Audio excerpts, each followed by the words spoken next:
Wolves 1, Manchester United 4. Big 3 points for Manchester United today. We've gone to Molineux, done the job that, quite frankly, we all expected us to do. There was a little bit of, pre-match nerves because, again, we never know what this team is really going to do to us and going to do for us on the day of. But in all realisticness, we should have always been going there to get the 3 points. We also talked about, the fact that if we don't get 3 points, it could definitely spell the end for Ruben.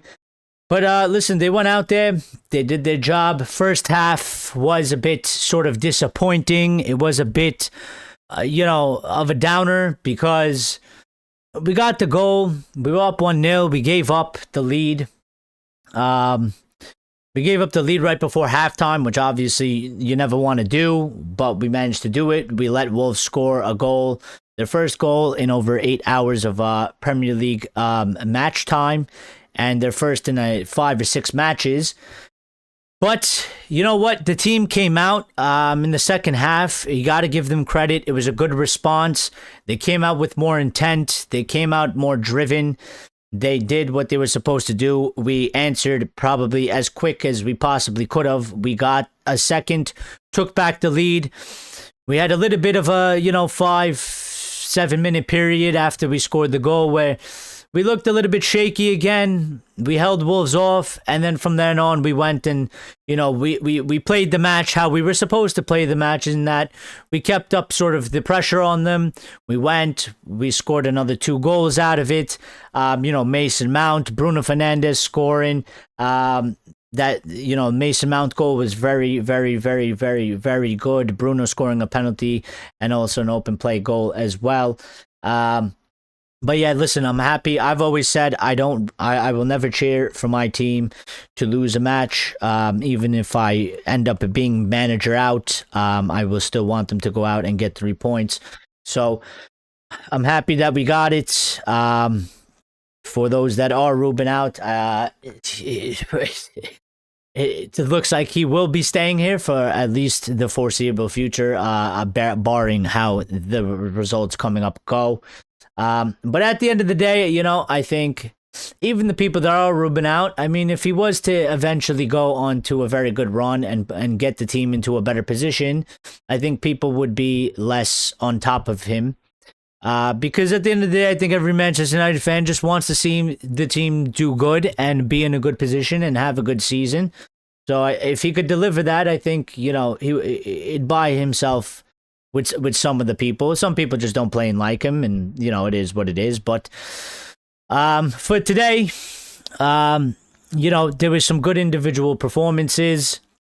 Again, the first half was a bit of a letdown. It felt like sort of West Ham 2.0 in the first half. We were always going to need more than 1 goal. We should always be going to Molineux and getting more than 1 goal. We need to be doing this more often in more matches. And listen, I'm not gonna. I think anybody that's out there today saying that we're back, and sort of trying to flip the script around 100%, I think they are misleading the fan base because, again, we did this against the worst team in the Premier League. So I'm happy that we got the result. I'm happy that we got 3 points. I'm happy that we scored 4 goals. I'm happy Mason Mount scored. I'm happy Bruno got assists and scored. I'm happy Ruben got 3 points for us. But, listen, there's one aspect I'm a bit concerned. I said it on the watch along. Axe is here, and Lyle is here as well. Says, hey, Eric and all your Reds. There was one aspect, the fact that I don't like that we gave up a goal off of 1 shot from the worst team in the league. That is concerning because we can't keep clean sheets. And I think the fact that we played Wolves with the way we played in the first half, I think we're a bit fortunate that we were playing Wolves. I think if we do that against any, let's just say, top 10, within the top 10, I think we possibly get severely punished in the first half for playing the way we did. I think the opportunities that we were allowing Wolves to get in the first half, not being able to win the ball back, not being able to sort of relieve the pressure off of us, I think you do that against another team, I think it doesn't go quite well for us in the first half. So it kind of concerned me. But the second half, they did pick it up. They get the job done. We did only play Wolves today, so we kind of have to look at it as sort of, against the opposition we played. And hopefully this gives us a little bit more confidence, a little bit more belief going into the next match, because we're going to be playing Bournemouth in the next match. And I think, if I'm not mistaken, are we home or are we away? Let me see. Are we home?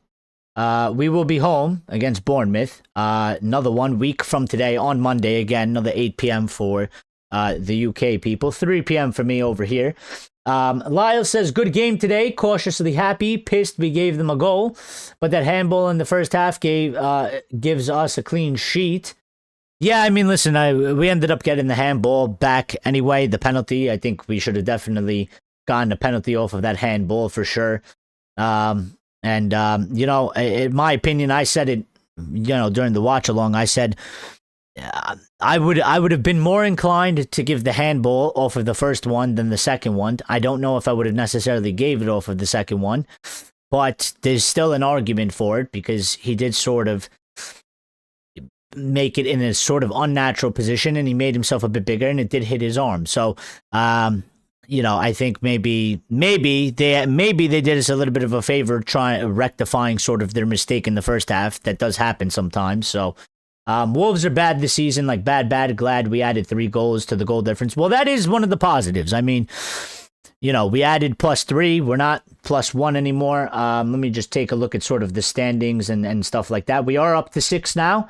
25 points. We're tied with Chelsea, 1 point behind Palace, who are in 4th, and we are 5 points off of Villa now. And we do have a goal difference of 4, which is better than obviously 1. So, hopefully we can kind of use this as a stepping stone going into the next match. I mean, the Bournemouth, are a decent side. They play decent football. They are in 13th. They do have 20 points. They're not that far off behind us. They're 5 points, just like we're 5 points off of Villa. They're 5 points off of us now. So we're going to have to go out there. We're going to have to do a job. We're going to be home. We have another opportunity. Bournemouth is a better team than Wolves. They play decently good football. The manager's decently good as well, but we're home. We need to be winning our home matches. We need to go and do a job. We need to get 3 points, not just for the club and us, but also Ruben as well. I mean, if he's going to survive this, if he's going to stick around, if Ineos are going to keep their man, then he has one job to do, and that's to go and get the points and continue to put him and the team in the best possible position. So, but yeah, I mean, listen, Lyle, Wolves, anybody that watched that match, and I said it during the watch along, you don't have to be master tactician. You don't need to look at stats. You literally just need to use your pair of eyeballs, and you can see why Wolves are the worst team in the league. I mean, they had basically almost nothing about them, nothing at all. And that's why the first half I was quite pissed. I was quite pissed the first half, because I was like, they sucked. Like, they clearly, Wolves are terrible. And that's why that aspect that they scored off of, they had one, that was the only good chance that they had, and they managed to score from it, which bothers me, and for our team aspect. This game, it doesn't really sort of matter, because we ended up doing the job, so it's fine. But in the context of going forward, and what we've seen before, we cannot get a clean sheet. A goal is coming against us. And the only way that we can sort of fix this going forward is we need to be able to score more goals. I've talked about this for so long. I've talked about it. Defense is all good and fine, and you want a strong defense, and you want to be able to see out games. But if we can't manage to score more than a goal, we're not going to win the matches. And we've seen in the last couple matches at home, we play West Ham, one's not enough, because one's coming. We couldn't score against 10-man Everton. They scored one on us. We got no goals. You can't win the game, not even against 10 men. So, Axe says, yeah, we won against the disastrous team. Of course, Manchester United won against a team which barely has 2 points. Well, that's always the thing, and I called this, and that's why, like, you can't, listen, whether you're Ruben in or you're Ruben out, I don't think it really matters. I think the fact is, and I called it before this match happened because I know this is the way it's going to go. If he loses the match, everybody's going to say, sack him. He's got to go. If he draws the match, they're going to say the same. And if he wins the match, everybody's going to be like, it's Wolves are the worst and you're expected to do it. So that's where we are. But I think that's fine because really, specifically for this match, I mean, that's just the straight cold facts. Like, you can't go over the top and say, people can't say they're wrong about Ruben because we went and beat Wolves. But I'm not going to tell anybody not to be happy that we won the match, and I'm not going to tell anybody not to, celebrate that we got 3 points and enjoy themselves. Part of football is that we need to be able to enjoy ourselves when we can. Today, our team won. Today, our team got 3 points. Today, our team scored 4 goals, and, we can be happy with that fact. But I don't think we should get carried away because this was sort of always the straightforward thing. We had to go out there and win. They didn't have a choice to do that. So, another Monday night game. Yeah, I know. Like, I think the Monday night game, I think this is the last one, or maybe Villa is the last one. I think we have another one coming up after that. So as soon as I pull up my calendar, I'll tell you. Because I think we're doing 3 in a row here. So, yeah, well, not 3 in a row, but we just did one the other Monday, not last Monday, but the Monday before that. Then we played West Ham on Thursday, and we played Wolves today, and then we're doing Bournemouth. No, so then, so Villa, it goes back to a Sunday, and then we played Newcastle on Boxing Day. We're the only Boxing Day match. And then after Boxing Day, which is Friday, we will return to play Wolves on a Tuesday. So schedule in the festive period is a little bit messed up, but we'll be back soon. We are playing, by the way, I believe, correct me if I'm wrong, but I think, did we get Brighton for the FA Cup? Is that our first match? So we could have gotten way easier. I mean, it's not the toughest, but, Brighton are still a team that, is probably going to give us a good run for our money, and we need to stay in this competition. We can't afford to get knocked out right then and there. We're already out of as many competitions as we possibly can be at this moment in time. So, we're going to be looking for that one as well. Bournemouth, Box says Bournemouth has taken a dip of late, but they seem to be a bit of a bogey side these last couple of seasons at Old Trafford. Well, I tell you what, even if they do have a dip, you best believe they're coming to Old Trafford. The way they play football, they're going to want a point to prove against us. This is the thing the players have to understand. They need to keep into their head. No, regardless of who it is, if you come into Old Trafford and you're playing against Manchester United, no matter how shit we are still considered one of the biggest clubs in the world, if not the biggest club in the world, depending on your opinion. And teams want to come and try and prove a point against us. So even if they're in a dip of form, I expect them to come and give us a challenge and a pain in the ass. They're not going to be a walk in the park. There's just no way. Unless we're really firing on all cylinders and we demolish them. But, we have to be on top of our game to be able to do that. X says it's not conclusive. They're a very bad team, but hopefully we can build on that. I mean, at the very least, listen, you take the 3 points, you take the win away from home. We've added, another sort of win in the away category where we've struggled immensely, in recent times. And listen, winning matches, getting 3 points, getting the team in a better position in the table, it's going to give positivity. So hopefully we can sort of use that, get the players a little bit more energized, a little bit more galvanized, a little bit more confident, and we can sort of use this to go play a better, stronger opponent in Bournemouth. Ray says we are back. At least we beat the last team. Well, yeah, I mean, that's sort of the running joke here, isn't it? Again, listen, we did our job. We went out there. We got 3 points.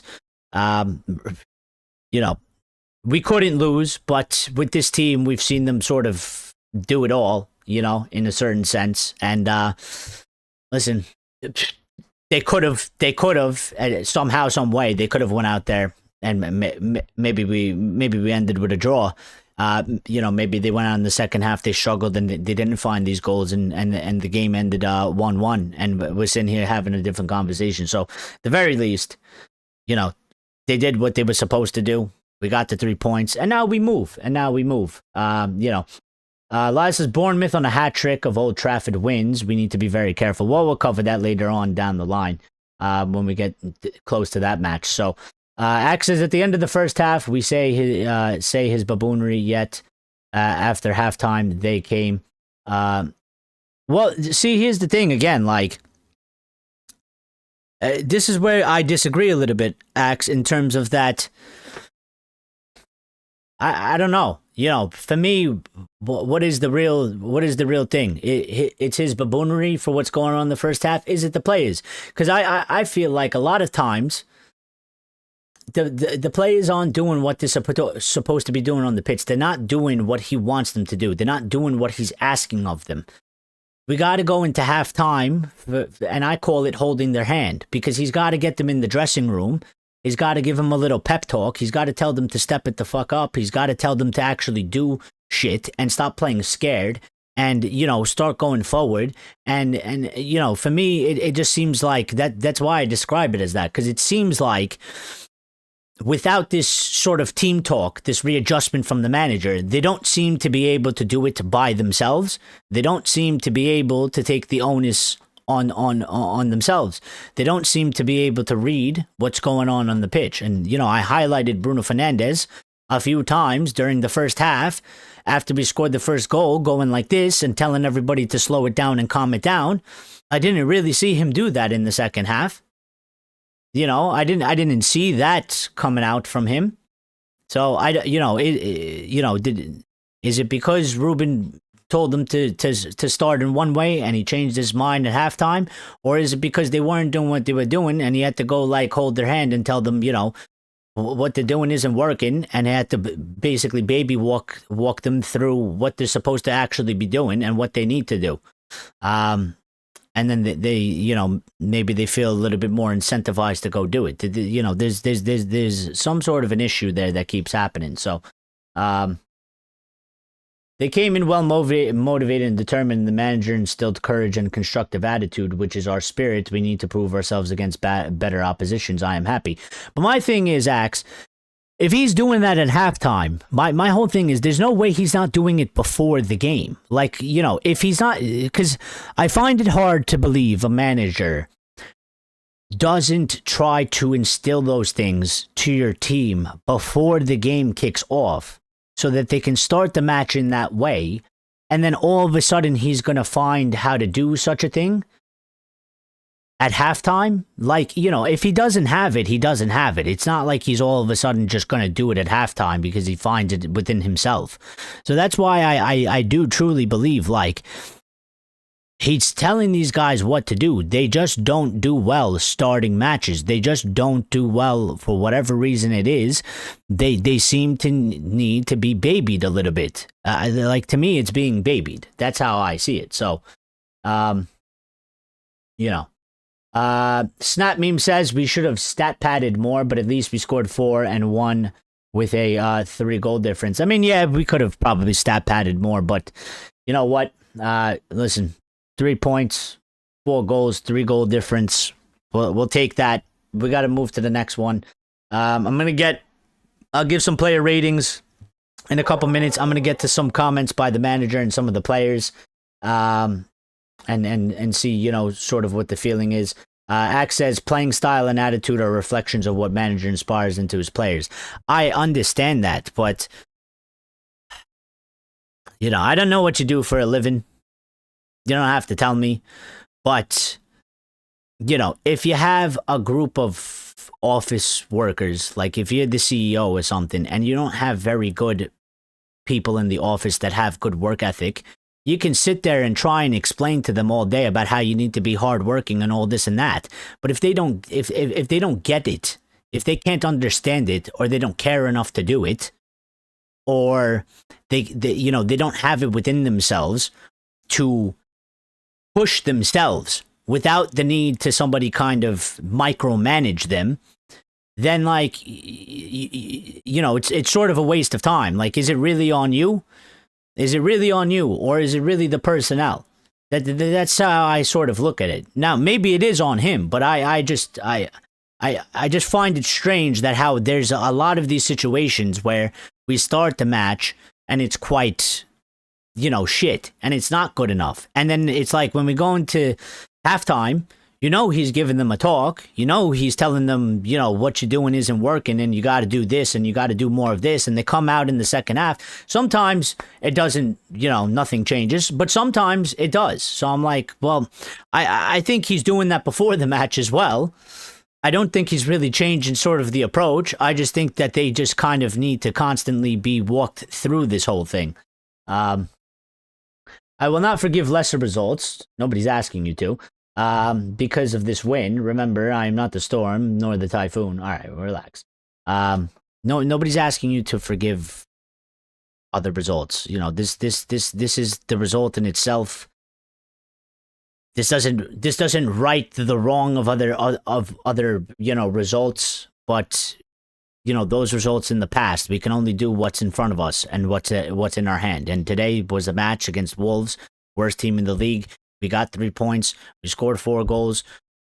We fucked up the first half. We came out and righted it in the second half. They deserve credit for it in terms of getting 3 points, doing their job, bringing us up to 6th, putting us level on points with Chelsea and 1 point behind Crystal Palace, and sort of still, providing the opportunity that is still there, that if you do continue to go out and win matches, you can still be in this conversation. So, without joking around, yeah, it depends a lot on the organizational culture. Some things can be changed to a degree. Yeah, like I think, he can still obviously always try to have like an impact. And I do think he does try these things. And, is he world class at it? I wouldn't say he was world class. I'm not trying to say he's perfect and like, his message is perfect and his delivery is perfect. And maybe, some of his ideas that he delivers to the team is perfect. And, maybe he does get some things wrong in the beginning of the match. And while he's watching it go down, he readjusts himself and he readjusts the team properly accordingly at halftime. Maybe he does get these things wrong. These are all possible, but that's the whole thing. I mean, we don't really we can't 100% know, because we're not part of the whole process. We're not part of the process before the match starts. We're not there for the team talks. We don't know what he says. We don't know what he says at halftime. But I just noticed this little thing of that, there's a lot of times where we kind of do what we did in the first half. We go into halftime, we come out in the second half, and, certain things tend to change. So it kind of just leads me to believe it's like, I kind of see it like the manager kind of has to hold their hand a little bit, to a certain sense, because I would like the players to sort of take more responsibility in that. I kind of feel like, in our past squads when we were champions, like, yeah, we had Sir Alex, and Sir Alex is Sir Alex. He's the greatest of all time. But we also had these other guys on the pitch that, while they're on the pitch, and while Sir Alex can't talk to the whole group and address them like individually, they had to take responsibility and make calls on the pitch as well. And we had leaders, so we need that. The static 3 fullbacks adding wide defensive players is still not good. Everyone ball watching for the goal. Yeah. I mean, listen. We're not.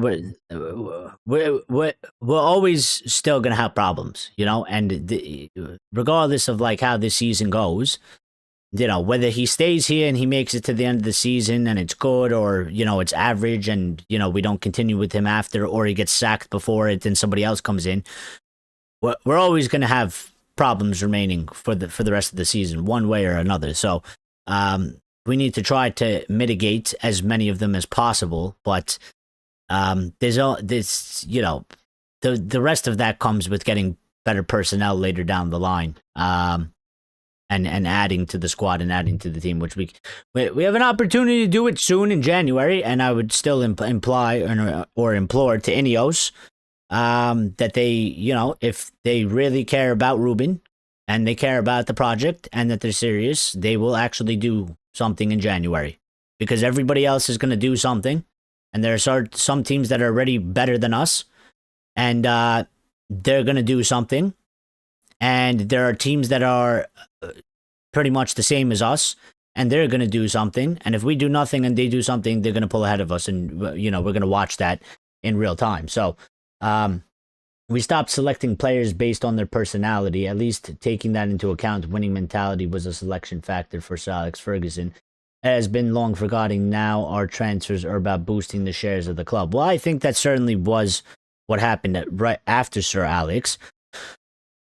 I don't know. I feel like the players that Ineos are bringing in is certainly a move away from that. And I think with players that have left this club, I think is, sort of a move away from that. I think there's maybe a couple players still sort of lingering. I mean, some people might say Bruno Fernandes is one of them in sort of that aspect, but, I think we have been moving away from that, if you look at some of the players that we got in, they seem to have better personalities, or at least better attitudes, but I still think it's a whole process in terms of like this, with the speed that we could do, it's going to take some transfer windows to really build up the level. And hopefully in that time as well, some of these players here, that they actually sort out their own troubles, improve, and then, we kind of put that all together and sort of go from there. So, Ruben Amorim on Mason Mount. He's said that he has great quality. He can defend. He can attack. We need to take care of him, protect him. I mean, just off of that statement, I think it's quite obvious. Number one, everybody knows he loves Mason Mount. And number two, I think, that just shows, sometimes if Mason does have a bit of a knock or something, it seems to indicate that's why, like, they're not really taking high risks on him. Him not starting last match, it was because he apparently had a knock after the previous match, and he didn't want to risk him, so he didn't start him because he wasn't going to be able to play more than maybe a certain amount of time. And I think clearly with the way that he loves him and he thinks about him, saying that, because essentially there he's telling you he's literally the player that does everything that I want and need in the position that I play him for my system. He does it all. He can defend, he can attack, and he's quite clearly saying he's one of my most important players, and we need to look after him, because what I don't want is for him to get some type of injury and then I don't have him available. So, when he's looking at these things, he's quite clearly saying, do I risk him playing to start him, or and maybe he's out for a few games or longer, depending on the severity, or do I not start this match and, I can bring him on in the 60th minute, give him 40 minutes, and you weigh that up. Amorim on Delit, who was supposed to be back for this match. That was what I was a bit confused about, because I could have swore he said that he was supposed to be back for this match, but I thought maybe I read it or heard it wrong or something like that. And he was asked about that, and he said, I don't know. We'll have to see day by day, so I'm not going to say when he'll be back. Well, that doesn't sound that great in terms of, if he was really going to be back, you'd just be like, yeah, he unfortunately just wasn't ready for this, but he should be back by, the next match. But that doesn't really sound like such a strong statement in that he's going to be back. It's a bit worrying. So we're going to have to continue. He also then spoke on Aiden Heaven, saying, I think Aiden has a great future. He's really hard to beat. He adapts really well in the center. I think he did really well, and I enjoy seeing him with the ball. Yeah, I mean, listen, sort of a second opportunity for him here. And to be fair to him, I mean, he sort of doubled down on it. Now, I do think it's because he doesn't necessarily want Lenny in the center. He just doesn't view him as the guy to do that job. He views him as the right center back. But realistically, I mean, if he didn't believe in Aiden Heaven, based off of that last performance, where obviously, he was a bit shaky, he got a yellow card straight away. He hasn't played, so he wasn't that sharp. And then he had to get pulled off of halftime because he had a yellow card. And, he was a bit shaky in that one. In all reality, he didn't have to play him. He could have played Lenny if he really wanted to. He could have tried to play Martinez. Not that he would have been able to play that much, because he played about what he played today, like 30 minutes. Martinez, maybe about close. So, I mean, Martinez probably isn't a real option for that. But he could have just went with Lenny if he really didn't believe in Aiden Heaven. He probably would have just threw Lenny in there. So the fact that he went back in with him, is good. It's good for Heaven. And again, I just think that Ruben sort of has what I would call, in terms of the traditional sense, and I guess maybe the mass opinion, I think he just really has like a different viewpoint and a different outlook on a lot of things, and he looks at things in a different way, and it flies in the face of the majority of people, and maybe in a certain sense it's very unconditional. And I don't know, I just feel like a lot of people sort of twist it into some sort of a personal thing, and I don't think it's true. I think it's just that he has a certain thought and opinion on things, and a viewpoint, and he makes his decisions on what he believes is best, and that's all that is. That's all that is. So only Manchester City 35 and Arsenal 28 have scored more goals than Manchester United 26 in the Premier League this season. Interesting. But but you know what? I mean, well, City they've scored a lot. But I mean, if you look at our defensive record, it's probably nowhere near, Arsenal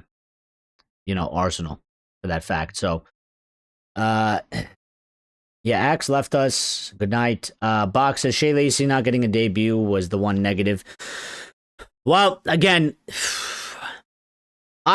so for me specifically, I would put him in the very least the last 10 minutes. For me, I after you get the fourth, like I don't see what the big deal is. I don't really, I don't see, why not? Why not? But me thinking of him, of what he's thinking, I'm not surprised. I think Shea Lacey is solely there for a couple reasons, and it's not because he's looking to give him an opportunity at this moment in time. I think Shea Lacey is there, one, because there's no really other sort of attacking options besides, there's no Sesko, then there's Xerxes, and maybe some people would argue Kobe Minu, but clearly he doesn't view him there, although he seems to change his mind from time to time. But when he put Kobe on today, he put him in the midfield for Casemiro. He did not put him, in at the 10. And I think Shea Lacey is there because there's no Sesko. And I think Shea Lacey is there because, whether you agree with it or not, I think quite clearly the process that he's chosen to go with Shea Lacey is that he's kind of, in a sense, he's babying him in. He's not touching the pitch. He's part of the match day squad. He's part of the build-up. He's part of the traveling with the team. He's not touching the pitch, which everybody's going to say, obviously, that's the most important, is to actually get out there and play. And yeah, obviously.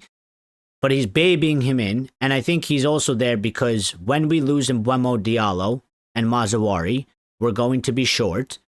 And we're going to need somebody to sort of fill the gaps in a certain aspect. So at some point, he might have to actually use him. Until then, it's quite clear he's made the decision that he's not going to use him until he's sort of, I guess, in a sense, you would say, forced to use him. So, I mean, that's not what I would do. I don't agree with it, but this is his call and this is what he's doing. So, Richard says, yes, I can see what Ruben is saying. I look forward to playing in the European Conference League. That's called sarcasm. Fox says Xerxes doesn't offer a lot. Again, for me, Xerxes, I think, is best at 10. I don't think he's great as a striker. I don't even like him being there in terms of the false 9, sort of striker. I think Xerxes can do maybe a job and give you something different at 10, especially if we need, more physicality and things aren't working out for us. I think he provides a different dynamic. I don't like him in the striker position. I don't. I'd rather just not see him there. I'd rather just see him be a 10. And for me, I've always said, for me, personally, Xerxes is either a 10 or he's nothing. And what I mean by that is either, his position ends up as a 10 and he's useful to the team one way or another, or, he's not at this football club. That's how I see it. Richard says he has this obsession with changing the defensive lineup. He does like to do that. I would like to know sort of, I wish they ask him about it, because I would like to get his thoughts behind it as to why he does that. Now, I will say this, to be fair to a certain extent. Like, if you want Lisandro Martinez to come back and be in the starting lineup and actually start, then at least one of the substitutes, which is Lisandro, you're going to have to make that substitution regardless of the game. Whether we're losing 5-0 or we're winning 5-0. You're going to have to sub in Lisandro because he needs to be sort of babied into this as well. His time has increased over, since he's been back. He's been getting little by little more minutes and playing on the pitch, which is obviously the correct process. But if you actually want Martinez back, you're always going to have to make that sub regardless of the scoreline because he needs to touch the pitch. And he needs to play, and you need to give him increased minutes so he builds that up. Now, he then took out Heaven and he put on Euro. And maybe he did that because he was putting on Lisandro. Although, because initially when they came on, he put Euro he put Euro to right center back, and he put Martinez as center back. But then somewhere in the match, Luke Shaw ended up playing in the center back, and Lisandro ended up playing left. So there's also this thing with Maz. I don't know what it is. Part of me feels like I don't know if Maz can give us 90 minutes. There might be something fitness-wise with Maz. So for me, it would explain why you would do that. Otherwise, I can't give you an explanation as to what would this obsession be with changing the back line. I think sometimes he's done it because he's trying to manage the game and defend sort of a lead and strengthen in that way because obviously there's more defensive players than there's midfield players. But I think specifically for today, I think those changes, one is you need Lisandro to get minutes, and two, I don't know what's with Mazawari. I don't know if he can actually give us 90 minutes. I don't know if I don't know if he's looking out for him fitness-wise and managing his minutes. Because, even though he's leaving us, he's about to go play a bunch of football anyway. And we'll probably see him play 90 minutes there, but, I don't know. Dorgu was not needed as well. Okay, yeah, he was. Okay, well, that I forgot about that one. So, Dorgu's not needed as well. You're right. But, I guess he's trying to give opportunities because when you think about it, we're losing Maz, we're losing Diallo. We're going to have to use Dorgu. Like, do people understand this? Like, Dorgu might not be specifically needed today, but if Dorgu's playing like shit and we need Dorgu to solve his problems and we're going to have to use Dorgu, then you might make a substitution to put Dorgu on where the team is comfortable and winning so that maybe he can gain some confidence and do some things on the pitch because literally in a week's time, we're going to lose these players. And guess what's going to happen? Delo's going to the right. And guess who's coming back into the starting lineup? Mr. Patrick Dorgu. So we need to use him. So in certain context in today's match, do you necessarily need Dorgu? No, because we're winning the match and the game is over. Do you have to put in a defense? You know, what's the point in making a defensive sub in terms of Delo was fine and you don't have to actually put him in. But if you're thinking sort of past this match already, I mean, Dorgu is going to have to come back into the starting lineup. So maybe that was one of the reasons. Maybe. I'm just saying. I'm just thinking out loud. Richard says if we had lost tonight, it would be like us losing to Grimsby. Oh, wait, that's already happened. Well, I mean, we didn't. So, you know, it's good that we didn't. And we got the 3 points. We're in the position that we're in now. And, you know, in a week's time, they have another opportunity to go get 3 points at home at Old Trafford and secure a position a little bit more. And this is where we're at. Every match is a battle. Every match is a fight. And you have one job. Go out there, perform, and get the results. And that's it. That's it. So, Lucky says I'm going current current manager, whether people like him or not. The box says Lucky's a Newcastle fan. Martinez needs minutes, says Richard. Yes. I would be Newcastle fan if people want everybody out of this club. Well, listen, I'll tell you, Lucky, at one point, you know, I will tell you this, 3 years' time from now, the squad should look different to what the squad is now. Not everybody should go, but it should always look different, and things are always going to change. So, Richard says, well, Dorgu plays like shit anyhow. His only asset is his speed. Well, he does. And he's, you know, 21 years of age. He's about to be here for a whole year. Hasn't been here for a year yet because we got him like mid-January or something. So in another month, he'll be here for a full year. There'll be one full season for him. Hasn't gone exceptional for him. Hasn't been that well. He's been very shaky and rocky. But what we need out of him, and, you know, this is sort of one of the criticisms that people have of Ruben Amorim, is that they say that nobody has gotten better or nobody improves. But what you would need is you need him to help this guy develop and get better, because we spent money on him and right now he's part of the squad and we need him to play good. So whatever we need to do to figure that out, and see if we can increase, you know, sort of his levels and performances, because like I just said, in about a week's time, we're going, whether we like it or not, we're going to have to rely on this guy. And we're going to have to rely on him for about a good month, at the very least. So we're running out of time to sort of get him to get into a groove of form and some confidence. Lucky says this was a grinding game. We had to stay deep block, which I like. You like that? I don't really like that.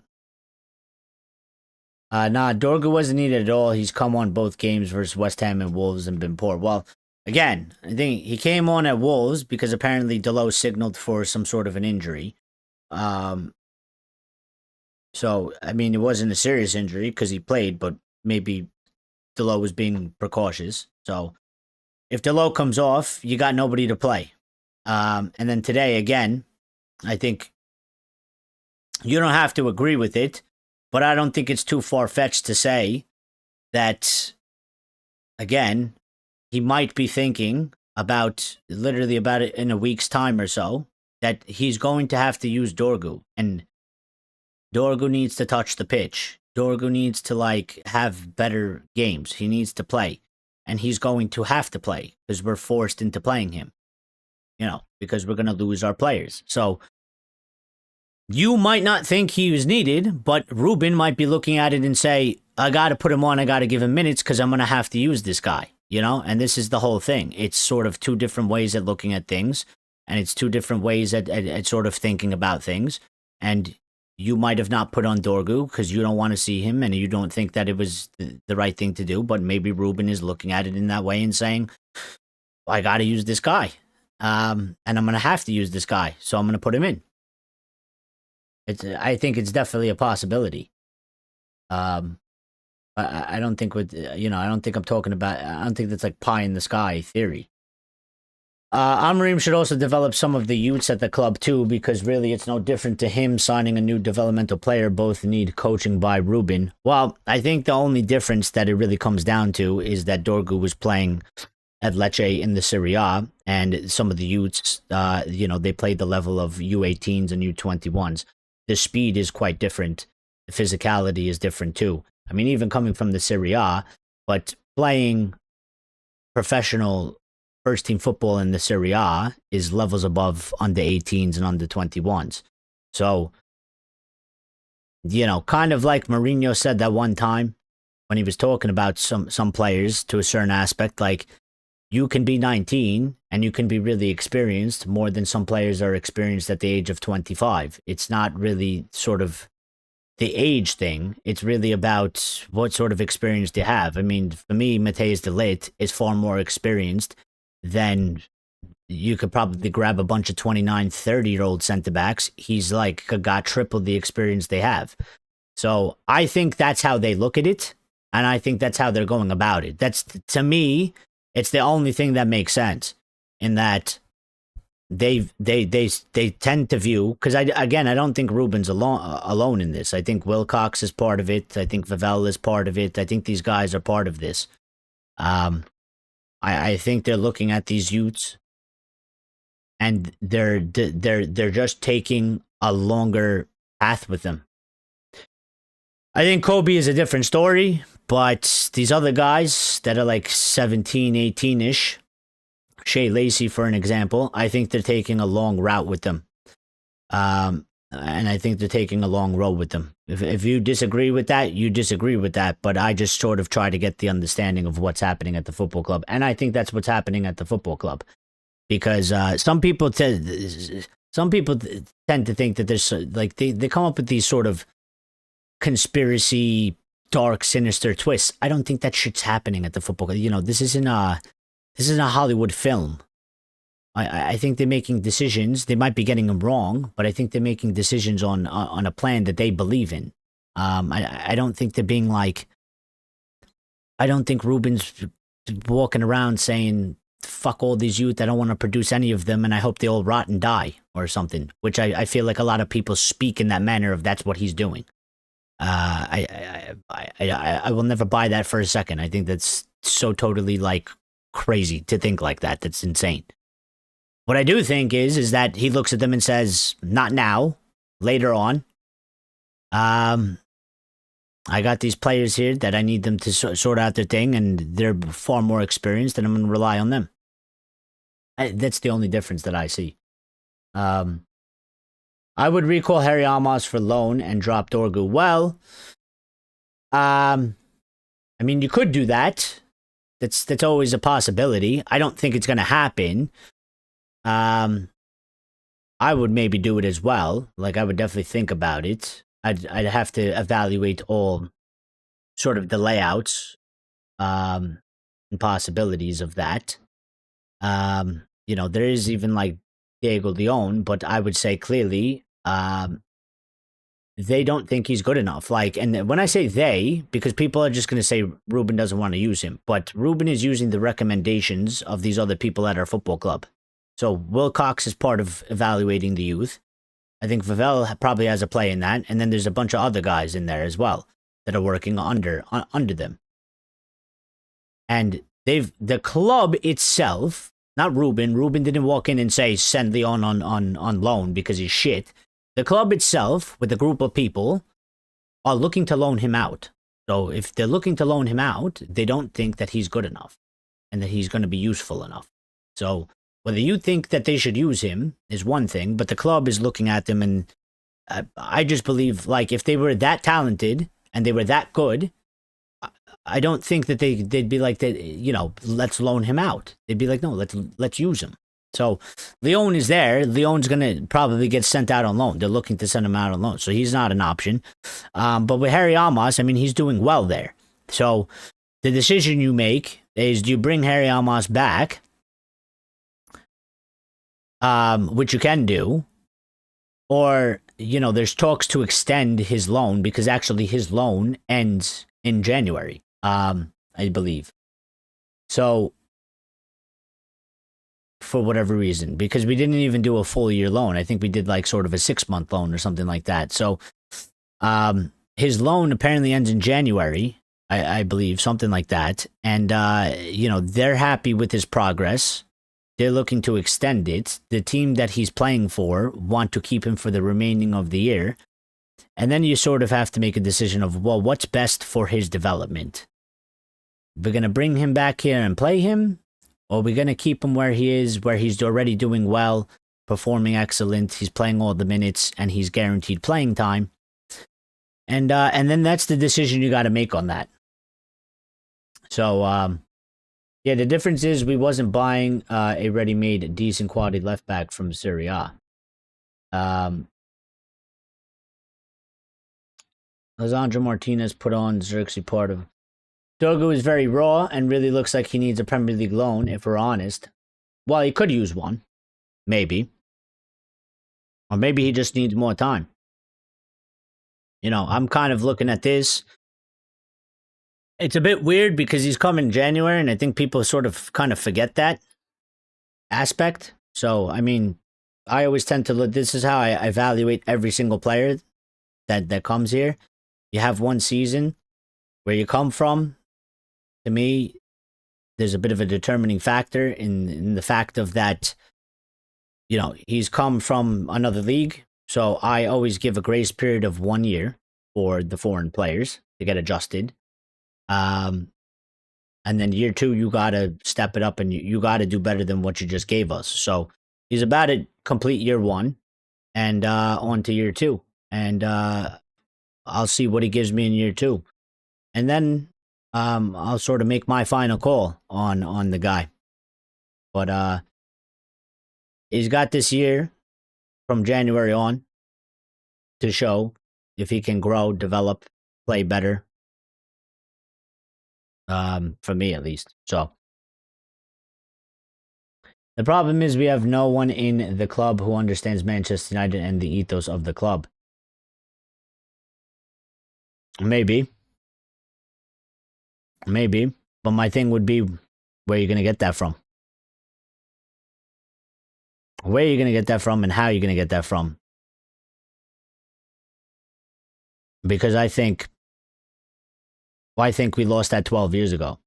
And when I think about losing it 12 years ago, and thinking about 12 years now, I think we're very far away. And I think it's very hard that if you misplace something 12 years ago, I think it's very hard to replace it 12 years later down the line. So,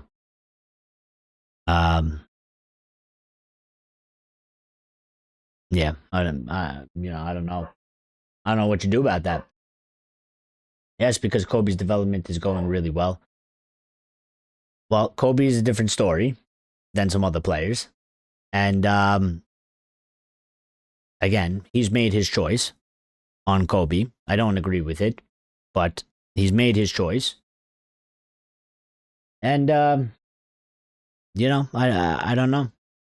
I don't know what's going to happen with Kobe.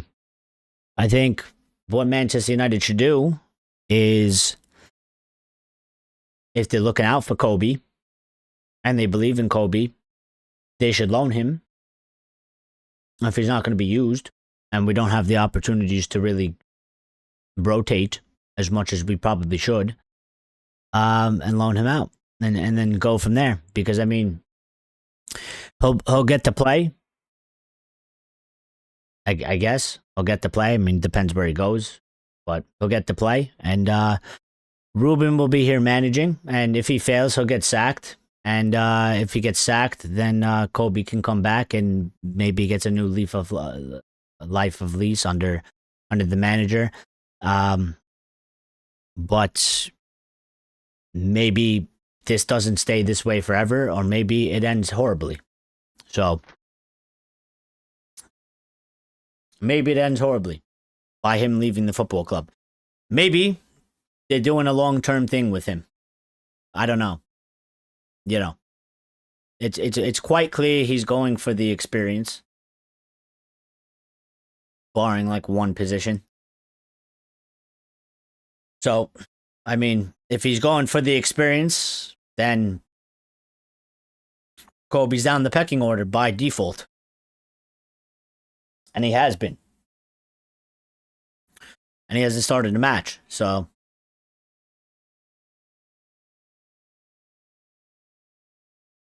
Manu, yes, did well, but I'm sending out on loan, getting Gallagher and now Gomez. Xerxes is on the transfer list for Jan. Roma want a loan, but we want a permanent exit.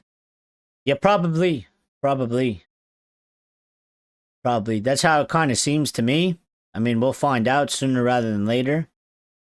But it seems like we want some sort of a guarantee. I think it's either that or no guarantee because because I think Roma had an obligation to buy. It was an obligation to buy or not an obligation to buy, but we rejected it for that reason. So I don't know. We're gonna find out sooner rather than later. So,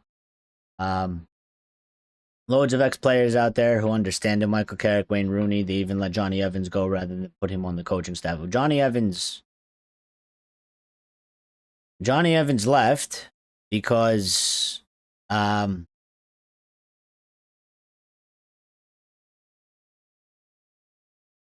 Johnny Evans left because he went to go spend time with his family. So I mean, he was just part of our club in some aspect, and he just left. So that's totally on Johnny. We kept him there, and not for nothing, but I'm not really into that. I don't know. I look at Liverpool. Where are the Liverpool people that understand Liverpool? Arteta, Arsenal of Arteta, but other than that, where are the Arsenal people that understand Arsenal? City were nothing, so, but I don't really think we don't really necessarily need that. What we need is to just do the things that we need to do and have a good plan and buy players that actually work. And have the manager do the job and have the players do the job. And create sort of a new modern era for Manchester United. I don't really buy into getting Rooney and sticking him in there somewhere and getting Carrick and sticking him in there just because they understand the football club. I don't really buy into all of that. I don't think it's really. I've never seen that really work anywhere.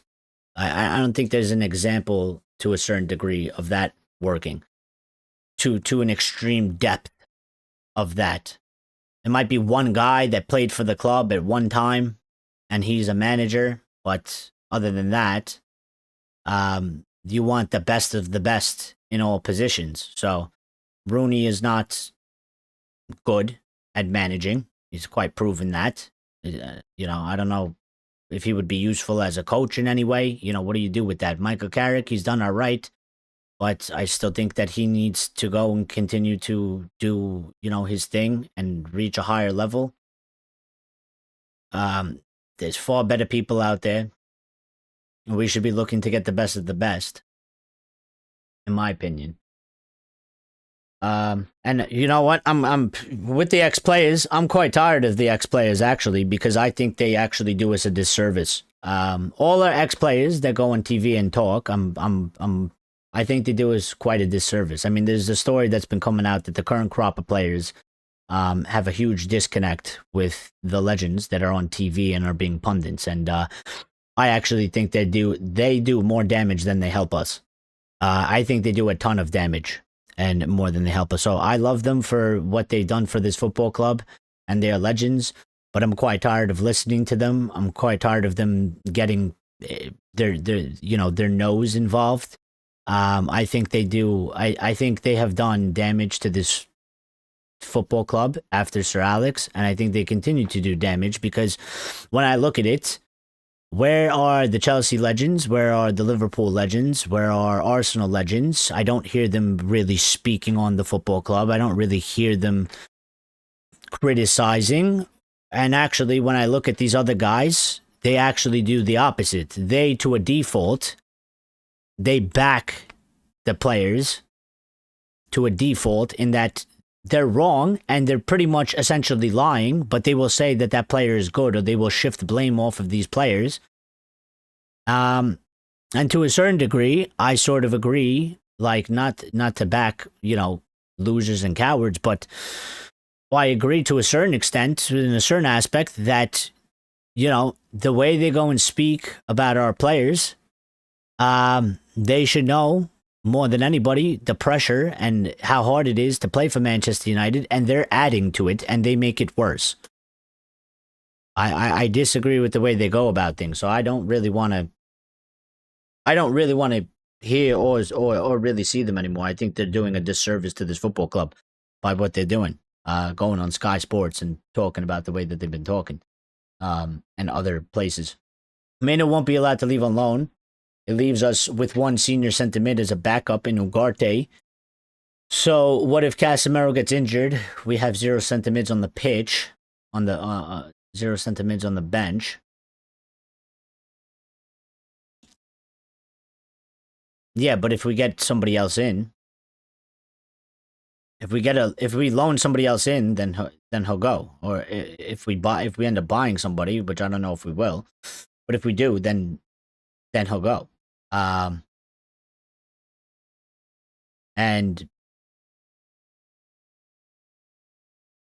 I don't know. To me, that's not really. Maybe from an injury perspective, maybe, but I mean, if there's matches where he doesn't get on and touch the pitch, there's not really a good argument for that, because it's like, well, you're not even using him. So there's been some matches where he literally doesn't touch the pitch. So it's not really that great of an argument, because like how important is he for you to hold if he can literally be on the bench and not touch the pitch and not even do 10, 15, 20 minutes. So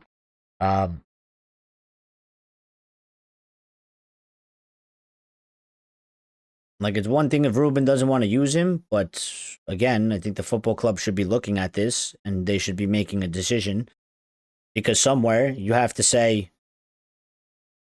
well, he's still part of our squad, and his development, if he continues in this role, is going to be stunted for the whole season.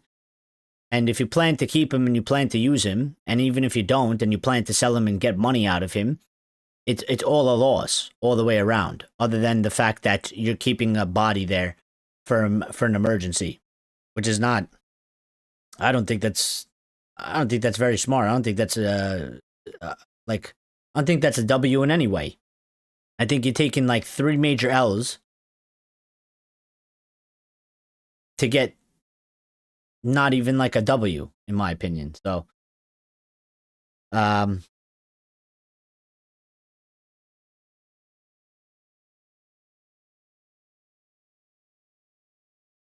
I wonder if he was asked. I don't think he was asked anything about Kobe, though. He said, once again, after we score a goal, we were a little bit sloppy on the ball, give the opponent confidence, and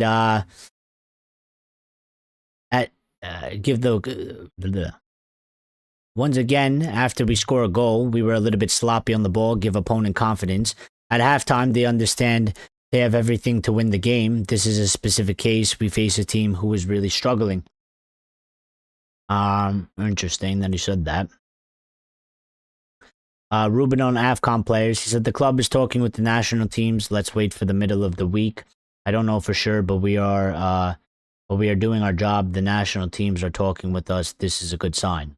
I don't know what that's supposed to mean, but okay. I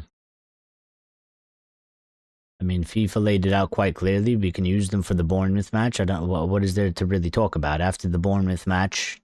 Their games start like 4 to 5 days. They're gonna have to be there. So I don't really know. I don't really understand what there is actually to discuss about, but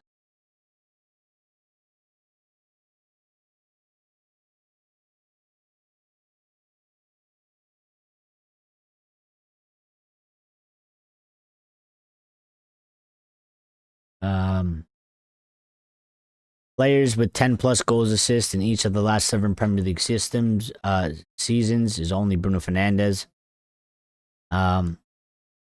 Again,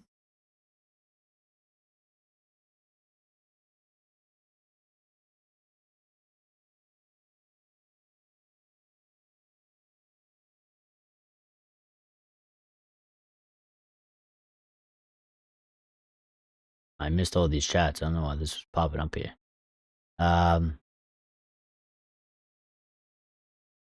Xerxes has 1 Premier League goal since December 2024. Well, yeah, again, to me, he's definitely not a striker. Dex players talk too much. Richard says, well, it's something we always had. It is something the club needs, and Rooney as a coach and Carrick are different than managers. Well,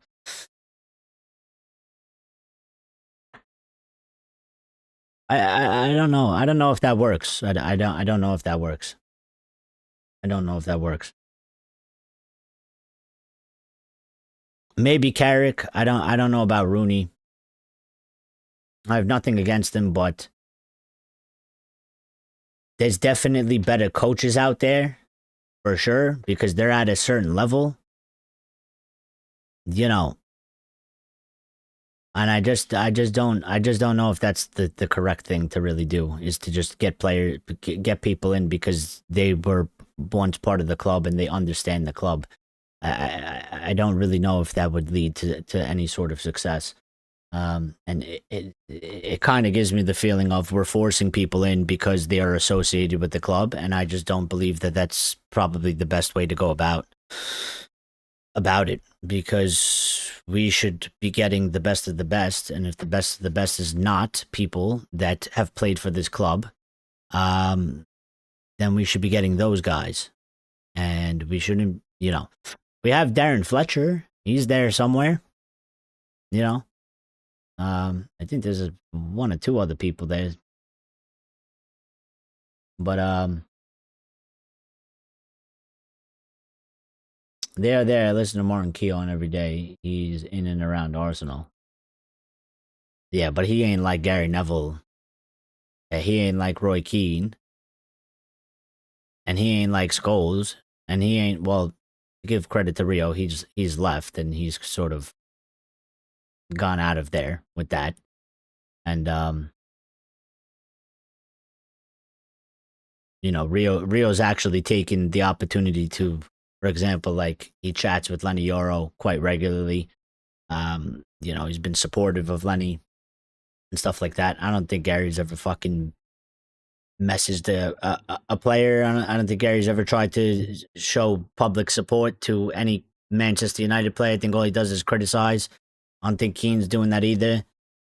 Scholes apparently doesn't have any connections to the club that he can't get tickets. I find that fucking hard to believe, but okay.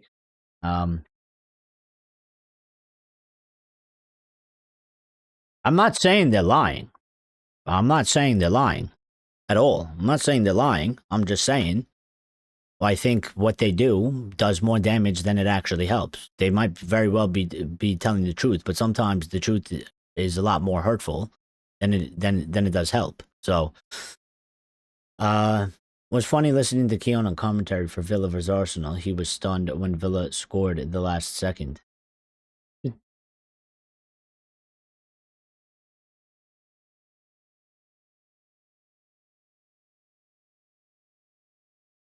I think whatever midfielder out of the 4 we get, miles better than what we have now. So, in terms of the 2 that we got going on in there, and like, for example, like today, we played the worst team in the league. You play Bruno and Cass.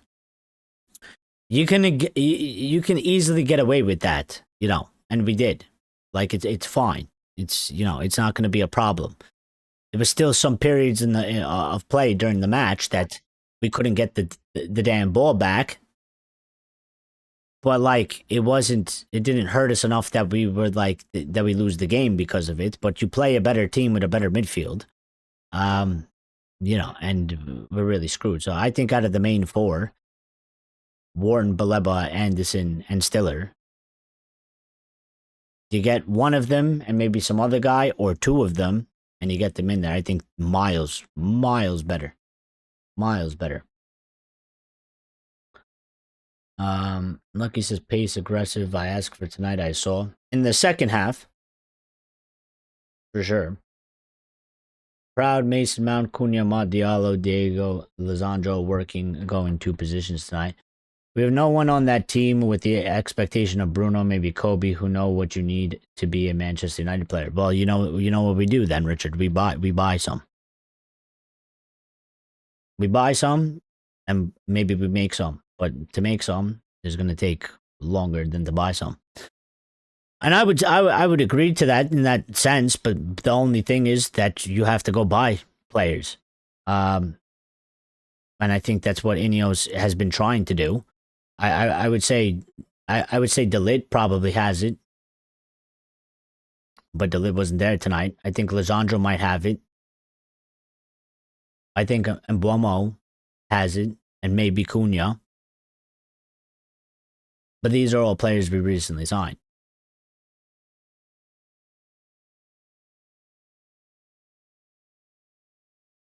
I think Diallo has the potential to have it, but he needs to stop being scared sometimes, because he plays scared sometimes. If he's a bit more confident, a bit more driving forward. Bruno was playing some majestic balls tonight. No, Bruno did very well. I'm sure. I think they gave him man of the match, but I'd give it to Mason Mount. But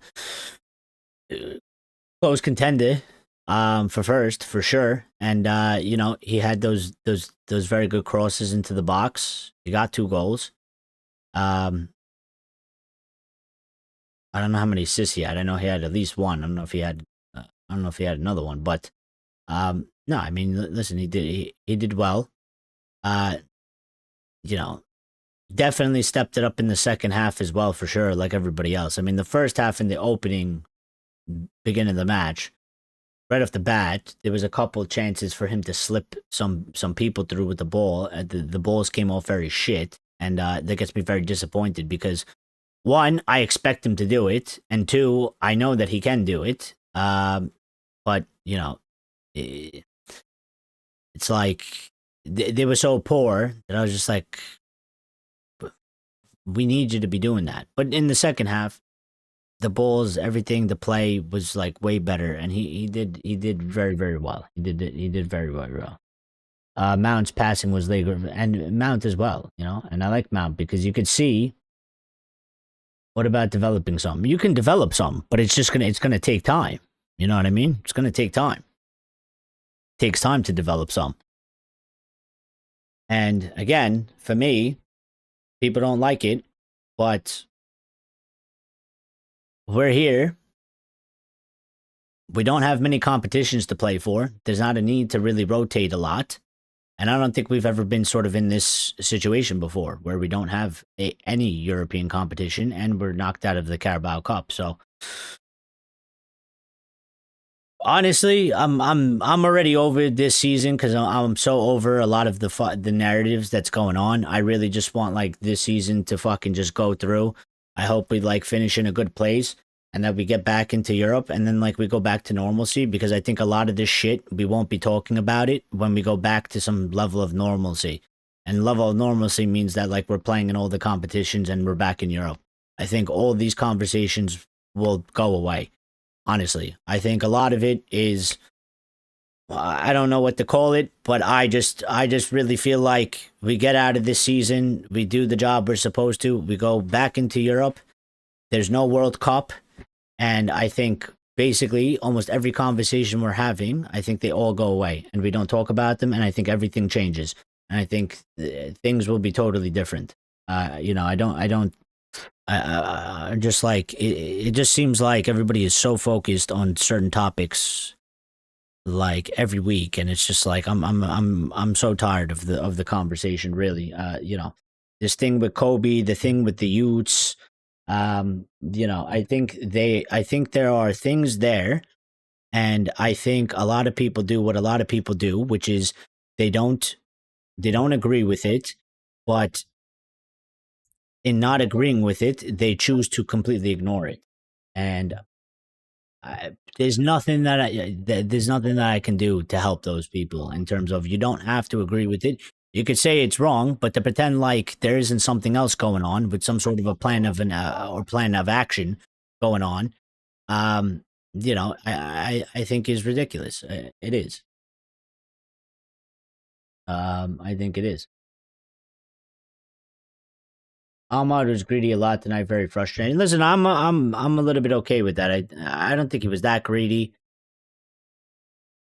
There was he did try to pass the ball at some points, like taking on the players. But I want to see him take on players. I want to see him be confident. I said it during the watch along. If it doesn't come off for you in that match, it doesn't come off for you. Sometimes you're not going to be able to beat, um, your opponent, your men.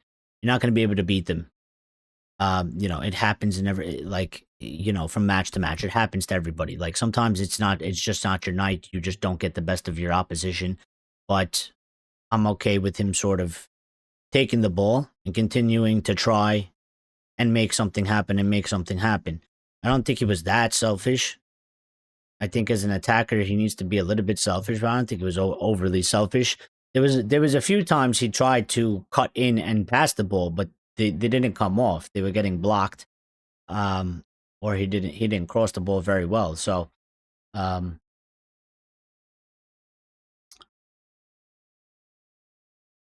Richard says I would give man of the match to Mason. Yeah, I think Bruno got it though. I don't know if he did though, but I didn't really see. Um, Lucky says Xerxes not going anywhere. I need him. What do you mean you need him?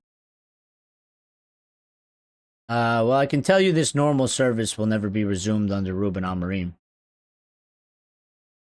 I don't know about that.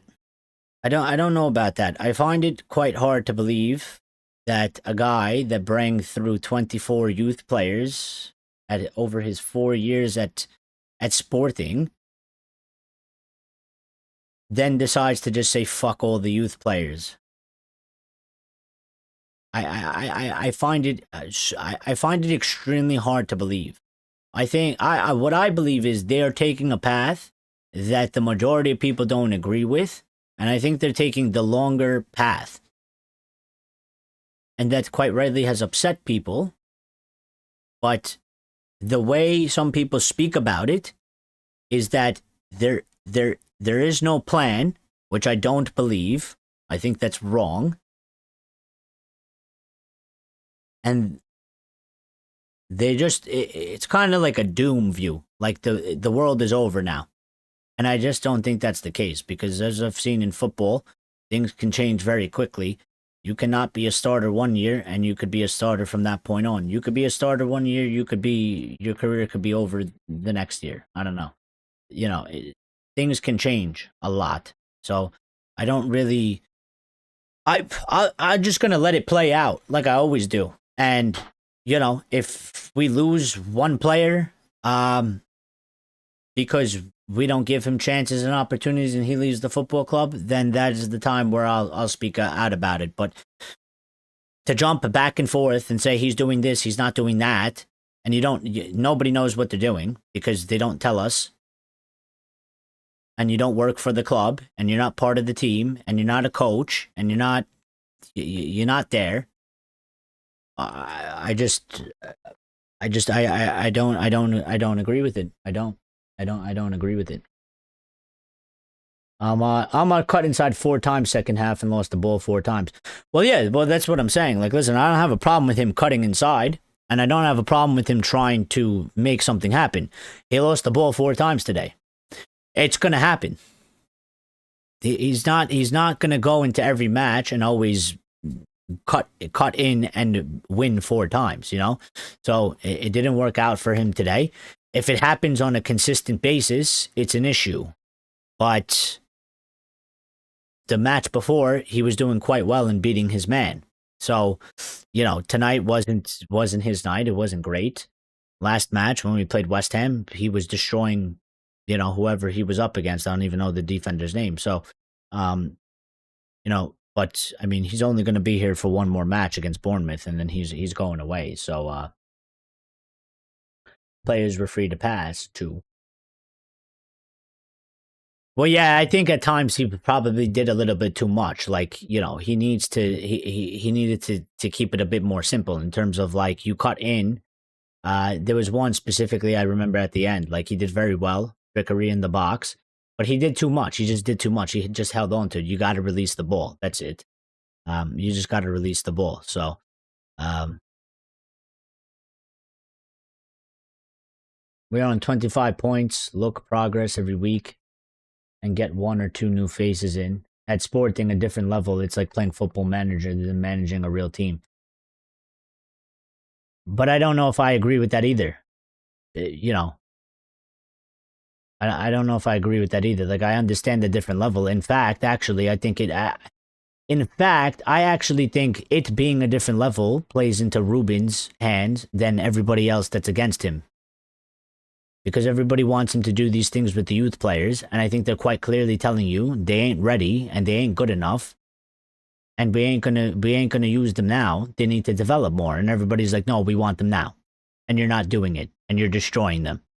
And I think he's saying, look, the level to go from U18s and U21s to play in this Premier League team is quite high, and these guys, not only me, because Ruben's not in charge of the youth, He's not watching every single match. We have people at the football club that are doing this, and they're giving him recommendations. So if they're viewing these guys and they're saying, listen, we have a prospect on hand, let's send him on loan because it's better for his development. They're quite clearly going about it in sort of a different way. So, I mean, the recent youths that we pulled through, besides like Kobe, but Rashford was one. I mean, look how that ended. And look how that went. Like, where is sort of the success that we've had with even bringing these guys through and playing them?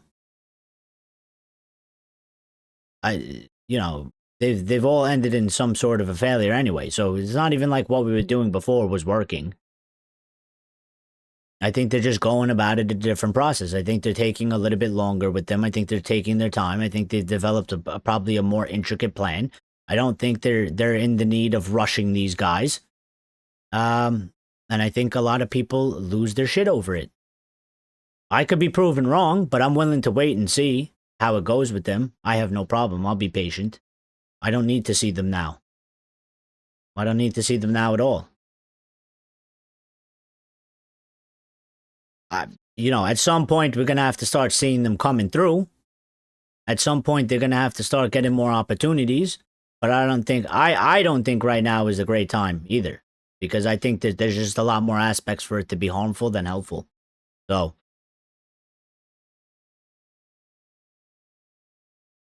beating Bournemouth, getting back-to-back wins will be a huge boost ahead of the Villa and Newcastle games, etc. Well, we definitely need that because, I mean, listen, Villa and Newcastle are going to be fucking tough matches, Fox. Tough matches, especially with Villa, especially with the form that they found, especially with, how they're doing. Newcastle's looking a bit better as well. Those are going to be tough matches, and we're going to be without, three of our main players that we use and sort of rely on. So,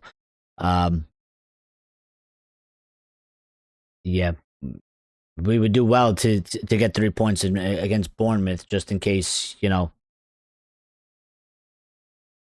we get a bit of a bump on the head against Villa and Newcastle, because no, we beat Bournemouth and like where we lose to Villa, maybe we draw Newcastle, that's not great. So we need to beat Bournemouth for sure. You're going to the Leeds match on January 2nd.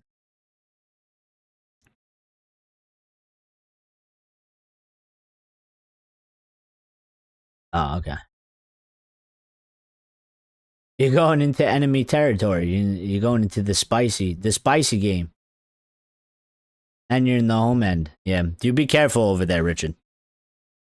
Be careful over there. You're going to be hostile. We don't need you to. We don't need anything bad happening to you. So be careful over there. Going into enemy territory, double enemy territory. Not only is he going to Ellen Road, but he's in the home section. Only way he could get tickets, so I don't blame him. I mean, that's dedication. He wants to go see his team play. He's got the opportunity to do it, and you know, some people would be like, "Fuck that, I'm not doing it." But you know, Richard wants to see his team play, so he's going into the depths. We wish him best of luck, and hopefully United deliver us and you a win. You know, on the 4th of January. What 11 would you play once AFCON starts? I think. Again, for me, I don't have. I'm not privy to this information, but I don't know what you can do with Luke Shaw. But if I can have my way, you're gonna have to play Delo on the right.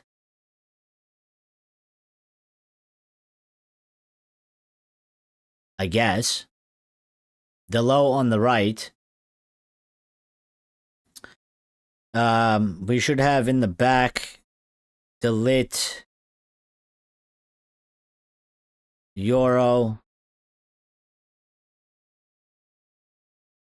Martinez won't be ready, but when he gets ready, I would obviously have Martinez in there, and I would put Shaw on the left, and keep Dorgu out of the team, and keep Dorgu as a substitute and somebody to use as a backup because we're gonna need it anyway. Well, I'll say not what I'm gonna do, but I'm gonna try and think of what he's gonna do because what I would do is I wouldn't be playing Bruno and Casemiro in the middle anyway, so it's a bit pointless. But I mean, he's gonna have to play Delo on the right. He's gonna use sort of the back line that he does. I don't think we'll see Luke Shaw go out there, but maybe it surprises us. I think Dorgu is gonna come into the team. But then we don't have a backup at that point in terms of defenders, wingbacks. We don't have backups. So maybe they call up somebody from the youth academy to hold the spot. I don't know if we have anybody even good enough for that. But maybe they do that. I think he's going to obviously continue with Bruno and Casemiro in the midfield. And then up top, No Embuemo, Mount, Sesko should be back, and Cunha. I think that's probably what he's gonna do. You know, some people thinking that maybe Kobe will come in, but I don't think so. Maybe he pushes Bruno up there. And maybe he lets Kobe play. I don't know what he's going to do. I think there's strong indications he's going to do something more than something else. But could play Casemiro and Mino in center mid, Mount and Fernandez as 10s. He could. I don't know if he will. Seems like sort of a 50-50 type of a chance at this moment in time. I think it's really up in the air. Because I don't know what he's going to... I don't know what he's going to do. I don't know what his plan is for that. And, you know, Ahmad is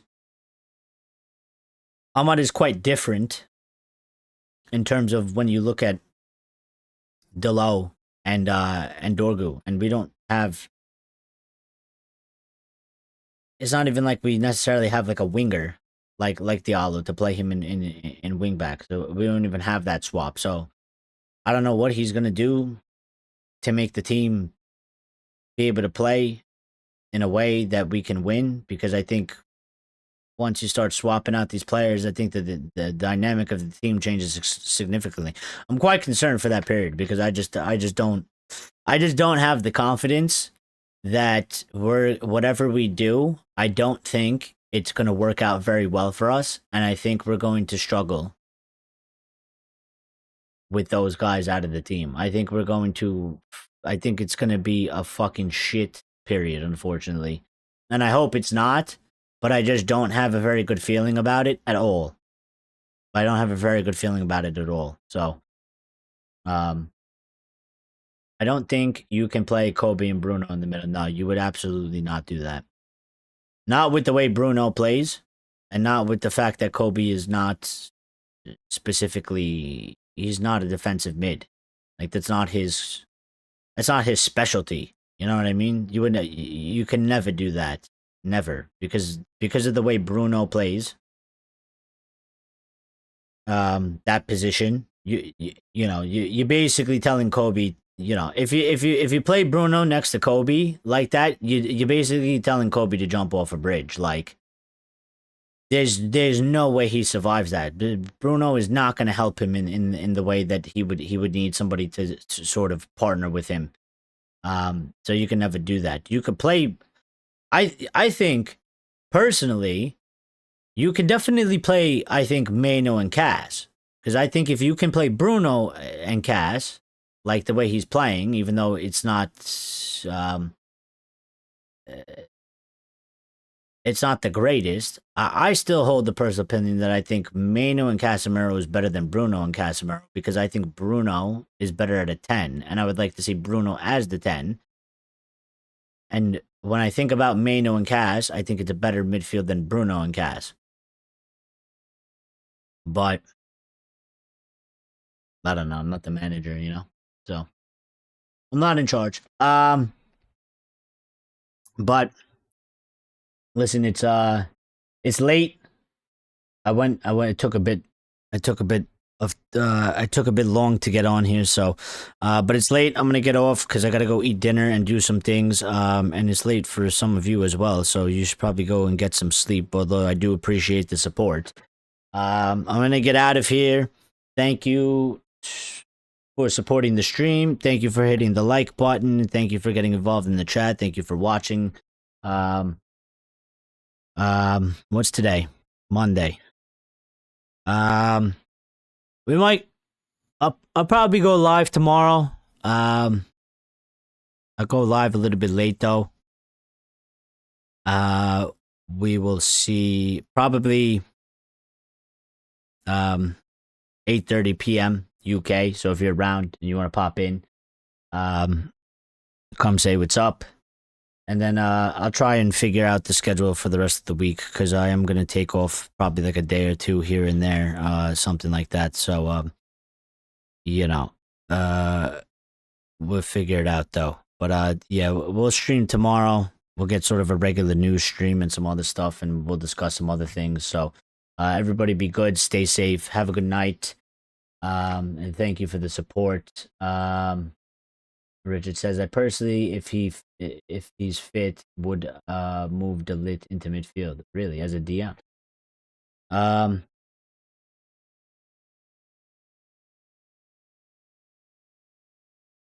don't know about that. Maybe Lisandro if he's fit. I don't know. Maybe De Ligt is better. Maybe Lisandro. But I don't think he definitely doesn't want to do that for sure. So, Rich says, thanks, Eric. Thanks, everyone. Stay safe. Yep. Thank you, buddy. Appreciate you. And we'll talk soon. Managers, players, time, rest, regroup. Then we go see pace aggressive for next massive game. Yep. We'll see. So, we'll see you later, Lucky. We'll see you later, everybody else. Be good. Take care. And we'll catch you tomorrow at 8:30 p.m. UK. Be there. And we'll be having a discussion as we always do. Good night.